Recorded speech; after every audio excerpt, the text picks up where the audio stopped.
पुराना दलहरूलाई प्रतिपक्षमा पनि नराखौँ भनेको छु। सन्चै हुनुहुन्छ? सन्चै छ? केही भन्न मन लागेको छ?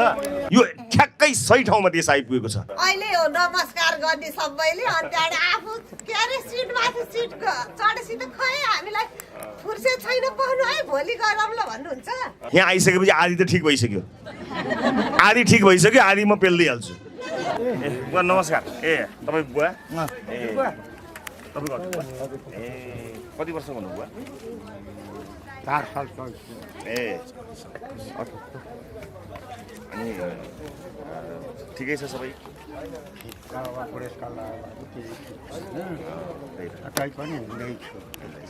केही भन्न मन लागेको छ कि? भन्नु मन त अब दुःख लागेको छ। दुःखका कुराहरू छन्, भन्नुहोस् न, भन्दाखेरि पनि हुन्छ। अघि पछि पनि हुन्छु म यतै, मेरो त्यहाँ बस्ने अफिस पनि छ क्या, त्यहाँ कार्यालय पनि छ, त्यहाँ पनि त्यहाँ गएर भन्दा केही पऱ्यो भने भन्नु होला। र उनीहरूले भट्ट्याएको जस्तो होइन, साँच्चीकै नागरिकले महसुस गर्ने, घर घरमा मान्छेले महसुस गर्ने। अघिल्लो मतान्तरलाई कम्तीमा पनि 10,000ले बढाएर, अघिल्लो मतान्तरलाई कम्तीमा पनि 10,000ले बढाएर चितवनले अर्को, चितवन 2ले अर्को ऐतिहासिक रेकर्ड राख्नेछ। यसपटक हामीले जादु गर्नु छ र म प्रतिशोधका कुरा पनि गर्दिनँ। किन गर्नु? जे भयो भयो। म एउटा पनि भोट खेर नजाने बाचा पनि म तपाईँहरूलाई गर्न चाहन्छु। यसपटकको घन्टी बजाई अलिकति दह्रो, अलिकति कडा, अलि चर्को हुनुपर्नेछ।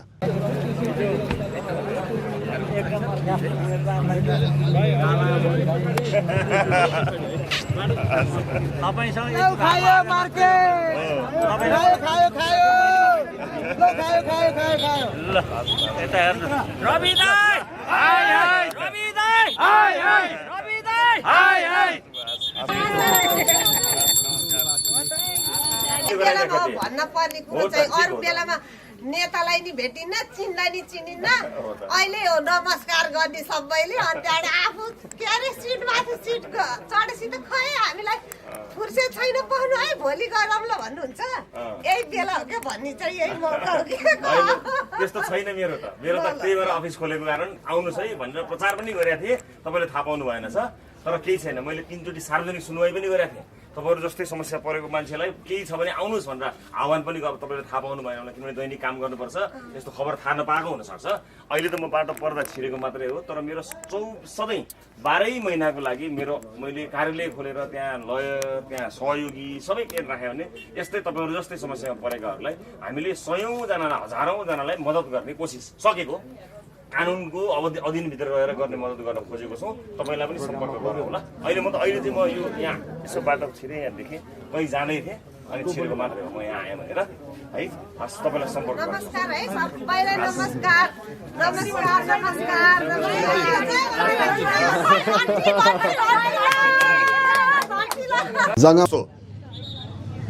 त्यो मिश्रित किसिमको संसद नहोस्। मैले त भनेको छु पुराना दलहरूलाई प्रतिपक्षमा पनि नराखौँ भनेको छु। उहाँहरूले पनि सङ्घर्ष गर्नुहोस्, जनताको बिच जानुहोस्, थाहा पाउनुहोस् भनेर भनेको छु। बाँकी जनताको मर्जी तपाईँहरूको हातमा सुम्पिएका छौँ। यस देशको भविष्य जनताको हातमा सुम्पिएर हामीले लोकतन्त्रको सबैभन्दा उत्तम विधि निर्वाचनलाई छानेका छौँ। हामीले यहाँ सधैँभरि जब हामीले यहाँ सुरुवात गऱ्यौँ, चुनावी क्याम्पेन सुरु गऱ्यौँ, सबै चिज गऱ्यौँ, हामीले कहिले पनि हिंसालाई प्रश्रय दिएनौँ।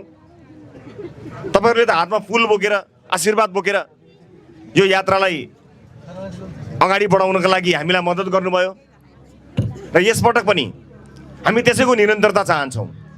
अब फेरि एकपटक चितवनले इतिहास रच्नुपर्ने बेला आएको छ र म तपाईँलाई यति बाचा गर्न चाहन्छु कि तपाईँले दिनुभएको एक मतलाई म मेरो व्यक्तिगत लाभका लागि कहिले पनि प्रयोग गर्ने छैन, दुरुपयोग गर्ने छैन। तपाईँहरूका लागि नै हो।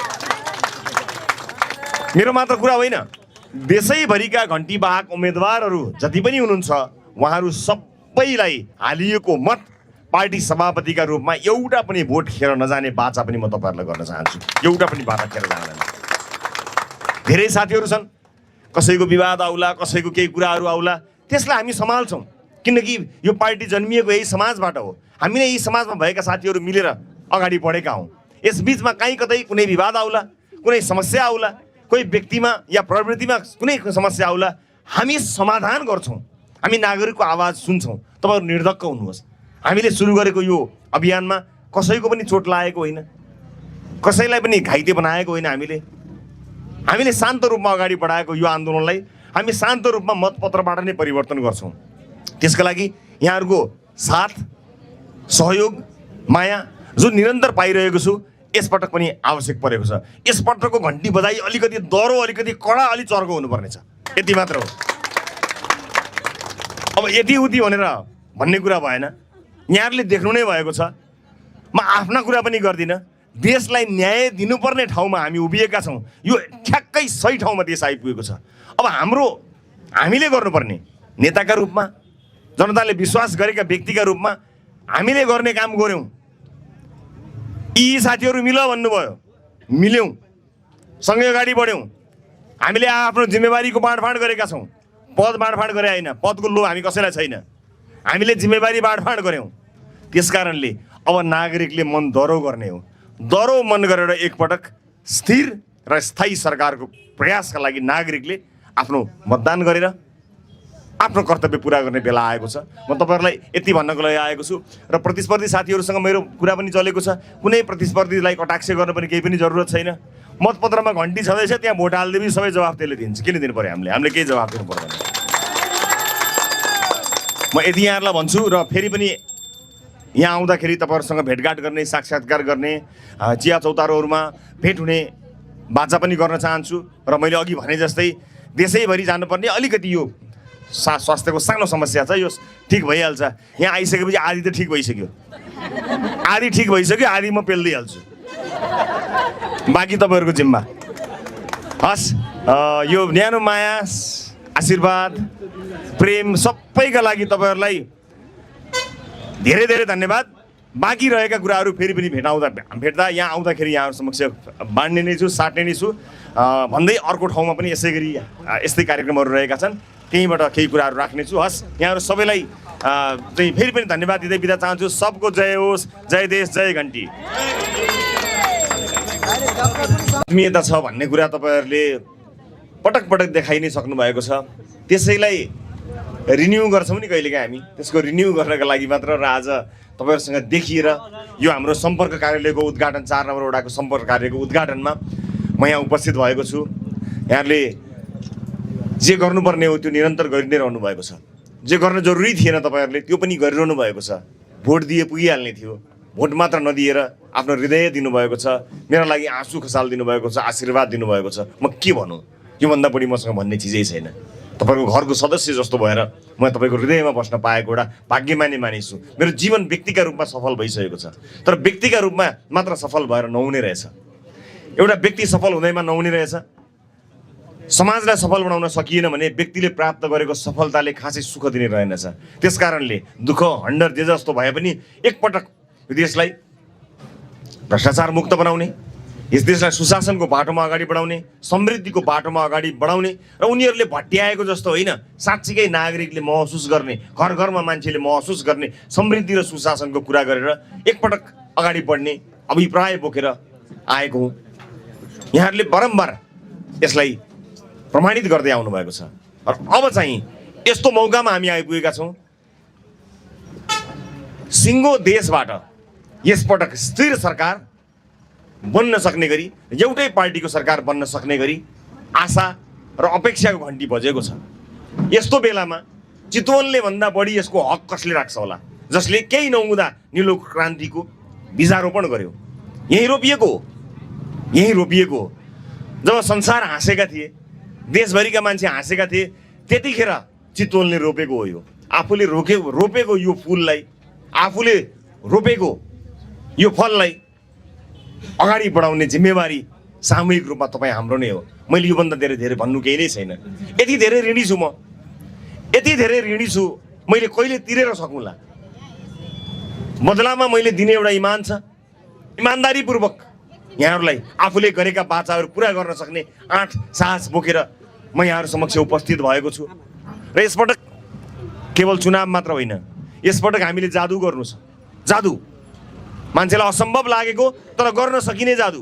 त्यो जादु भनेको के हो भने मतपत्रमा देशैभरिका नागरिकले घन्टीमा भोट हालेर हामीलाई हाम्रो नेतृत्वको स्थायी सरकार दिने जादु हामीले गर्नुपर्नेछ। असम्भव होइन, सकिन्छ। किनकि चितवन मोडललाई सबैले कपी गरे हुन्छ। हरेक ठाउँले, हरेक निर्वाचन क्षेत्रले चितवन मोडललाई आत्मसात गर्ने बित्तिकै हामी त्यो सपना पुरा गर्ने ठाउँमा पुग्छौँ।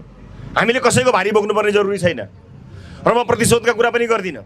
किन गर्नु? जे भयो भयो। हाम्रो लडाइँ अर्कै छ, हाम्रो सपना अर्कै छ, हामीले चाहेको देश, हामीले चाहेको समाज अर्कै छ। त्यसका लागि अब बेला, सही बेला हामीले समयले, परिस्थितिले हामीलाई सही बेलामा ल्याइदिएको छ। धेरैले भन्थे खै तिमीहरू मिल्दा नि मिल्दैन, नयाँ नयाँ उता नि लड्छौ, यता पनि लड्छौ भन्थे। हामीले भनेका थियौँ समय आएपछि किन नमिल्नु, मिलिहाल्छौ नि। व्यक्तिगत स्वार्थलाई शिरमा राखेर हिँड्यो भने पो मिल्दैन। देशको स्वार्थलाई शिरमा राखेपछि नमिल्ने कुरा के छ? सब मिल्छ र अझै मिल्नुपर्ने कुराहरू सबै मिल्दै जान्छ। मुलुकको हितलाई हामी पहिलो प्राथमिकतामा राखेर अगाडि बढेका छौँ र नागरिकले महसुस गर्न सक्ने सुशासनको हामीले तपाईँहरूलाई ग्यारेन्टी गर्दै अगाडि बढेका छौँ। चुनावी भाषण होइन, चुनावी सभा होइन, मात्र चुनावका लागि आवश्यक कार्यालयको उद्घाटन भएको हुनाले म आज धेरै कुरा केही गर्दिनँ। यहाँले जुन न्यानो स्वागत हिजो गर्नुभयो, म त्यसका लागि आभारी छु। हाम्रा साथीहरू निरन्तर यहाँ आइरहनु हुनेछ र यसपटक मैले अलिकति चितवनबाट गरेको अपेक्षा मात्र सानो भन्छु र म बिदा हुन्छु। आज लामो धेरै बोल्ने त्यति धेरै वातावरण होइन यो। फेरि पनि आइ नै हाल्छु। म घर दैलो कार्यक्रममा पनि आउने कोसिस त मेरो निरन्तर रहिरहन्छ, यद्यपि म घर दैलोमै छु। यसपटक चितवनबाट मलाई अलिकति फरक किसिमको माया पाउने आशा छ। त्यो माया के भने, घन्टीवाहक साथीहरू घर घरमा आउनुहुनेछ, टोल टोलमा आउनुहुनेछ, चोक चोकमा आउनुहुनेछ र हाम्रा कुराहरू राख्नुहुनेछ। मैले देशका विभिन्न भूभागमा जाने समय निकाल्नु पर्नेछ। तपाईँको आशीर्वाद र माया बोकेर चितवनको प्रतिनिधित्व गर्दै सिङ्गो देशमा भ्याएसम्मका ठाउँहरूमा जानुपर्नेछ। हाम्रो टोलमा आएन, मेरो घरमा आएन, मलाई भोट मागेन, मलाई हेरेन अथवा मसँग बोलेन भनेर यसपटक तपाईँले सानो मन गर्न पाउनुहुन्न। यसपटक देशैभरिबाट संसदमा 101 घन्टीवाहकलाई लिएर जानको निमित्त मलाई अनुमति दिनुहोला। त्यसो भनेर म यहाँ अब आइन, म उतातिर लागेँ भनेको होइन। मेरो समयले स्वास्थ्यले साथ दिएसम्म, समयले स्वास्थ्यले साथ दिएसम्म म आउँछु। म यही छु।